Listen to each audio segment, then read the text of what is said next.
विद्यार्थियों, वंदे वाणी हिंदी साहित्य चैनल में आप सभी का स्वागत है।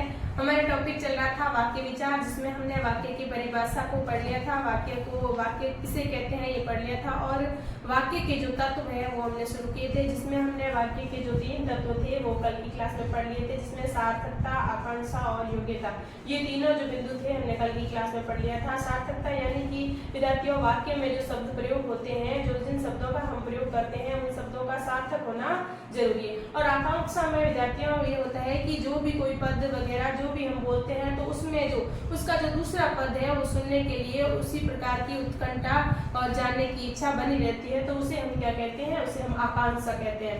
आकांक्षा के बाद में हमने पढ़ा योग्यता। योग्यता में विद्यार्थियों ऐसे शब्दों का प्रयोग होता है जो जिस शब्द की योग्यता उस शब्द के लिए जरूरी होती है। जैसे कल की क्लास में हमने बताया था कि किसान जो है लाठी से फसल काट रहा है, तो लाठी की जो योग्यता है वो फसल काटने की नहीं है, तो उसके स्थान पर हमने जो है हंसिया का प्रयोग किया, तो वो योग्यता उसमें विद्यमान थी, तो जो है हमारा वाक्य योग्यता के विद्यमानता के अनुसार बन गया।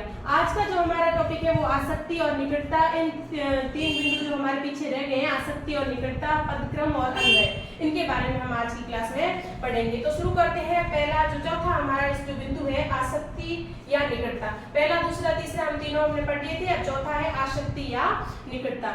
यानी एक शब्द या पद के उच्चारण के, एक शब्द या पद के उच्चारण के तुरंत बाद ही दूसरे शब्द या पद के उच्चारण को आसक्ति या सन्निधि कहते हैं। यानी कि एक शब्द या पद का जैसे ही उच्चारण किया उसके तुरंत बाद में दूसरे शब्द या पद का उच्चारण हुआ, उसे हम क्या कहेंगे, उसे हम आसक्ति या सन्निधि कहेंगे।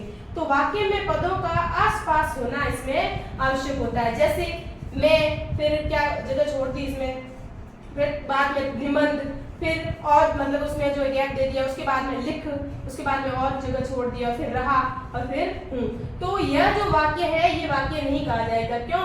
क्योंकि ये दूर दूर होने के कारण पदों का अर्थ ग्रहण करने में गतिरोध उत्पन्न होता है।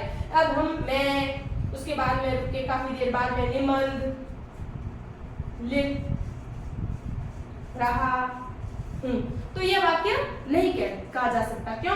क्योंकि वाक्य को बोलने में गतिरोध उत्पन्न हुआ है, वाक्य को दूर दूर लिखा गया है, तो मतलब शब्दों को दूर दूर लिखने से इसमें जो है गतिरोध उत्पन्न हो गया और अर्थ ग्रहण करने में भी कठिनाई होती है। तो उपयुक्त शब्दों द्वारा निर्मित वाक्य होना चाहिए। मतलब इसका जो शुद्ध वाक्य क्या होना चाहिए कि मैं निबंध लिख रहा हूँ, लगातार होना चाहिए, इसमें कोई भी गतिरोध नहीं होना चाहिए।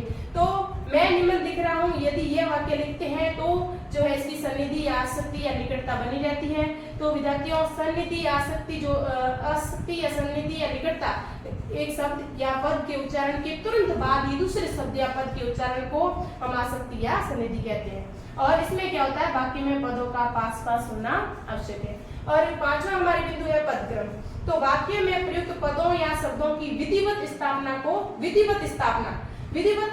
को क्या कहते हैं, क्रम या पदक्रम कहते हैं, कहा जाता है। जैसे पढ़ी पुस्तक में, अब यहाँ पे इन शब्दों की विधिवत स्थापना नहीं है क्योंकि इनका जो क्रम है वो भी सही नहीं है, इनका जो पद क्रम है, इनका जो क्रम है, इनका जो स्थान है वो सही नहीं है। यह वाक्य क्रम की दृष्टि से उचित नहीं है कि पढ़ी पुस्तक मैंने, ये बिल्कुल भी सही नहीं है, बिल्कुल भी विधिवत नहीं है, बिल्कुल भी क्रम के अनुसार नहीं है। यह होना इसके स्थान पर जो है यह होना चाहिए कि मैंने पुस्तक पढ़ी। पढ़ी पुस्तक मैंने नहीं होना चाहिए, इसके स्थान पर होना चाहिए मैंने पुस्तक पढ़ी, क्योंकि मैंने शब्द पुस्तक से पूर्व और पढ़ी शब्द पुस्तक के पश्चात आना चाहिए। इस प्रकार जब हम लिखेंगे तो जो है वाक्य शुद्ध होगा और इसका पदक्रम भी सही होगा और शब्दों की विधिवत स्थापना भी होगी। तो विद्यार्थियों छठा हमारे है अन्वय। अन्वय वाक्य की अनेक पदों का समूह होता है। वाक्य अनेक पदों का क्या होता है, समूह होता है। अनेक पद मिलके वाक्य की रचना करते हैं, तो वाक्य अनेक पदों का समूह होता है। अतः पदों का लिंग, वचन, कारक, पुरुष और काल आदि के साथ सामंजस्य बैठाना आवश्यक होता है। तो विद्यार्थियों जैसे हम उदाहरण देते हैं, गाय घास चरते। अब गाय तो यहाँ पे एक है, घास है, लेकिन चरते हैं, यहाँ पे चरते क्या कर दिया, बहुवचन कर दिया।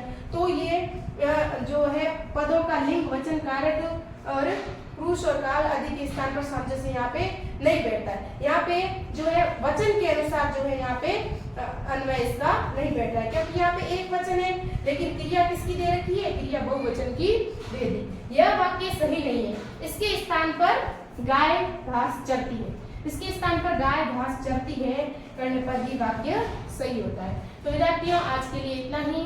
कल की क्लास में हम वाक्य के अंग पढ़ेंगे। धन्यवाद।